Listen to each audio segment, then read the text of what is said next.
এতিয়া মই পথাৰলৈ গৈ আছোঁ। পথাৰ দেখাব লাগিব আপোনালোকক। ধানৰ খেতি কৰিছোঁ।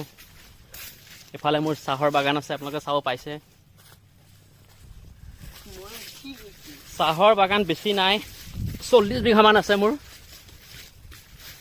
আৰু খেতি মাটিটো কিমান আছে মই মানে নিজে অনুমান কৰিব নোৱাৰোঁ, আৰু ইমানেই আছে। আপোনালোকক মই গোটেইখিনি মাটি দেখুৱাম, চিন্তা নকৰিব খালি।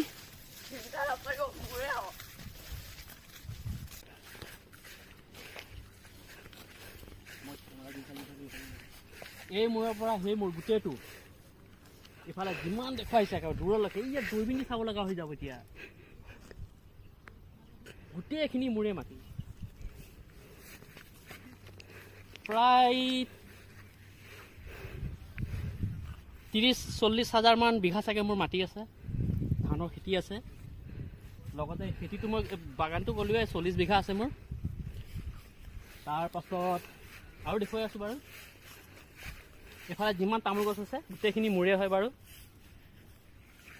আৰু এই লগৰ এজনী ইয়াত বিজি হৈ আছে পুৰা। এইফালে চাই, এইফালে গোবৰ সাৰ আনি থৈছোঁ পথাৰত দিবৰ কাৰণে, পচন সাৰ বুলি কয় এইটো। আৰু এইটো মই নিজে হেৰি কৰিছোঁ, আপোনাৰ এইটো নেটৱৰ্কৰ কাৰণে টাৱাৰ এটা বহালোঁ। ভোডাফোন নেটৱৰ্ক আমাৰ ইয়াত বৰ ডিষ্টাৰ্ব দিয়ে।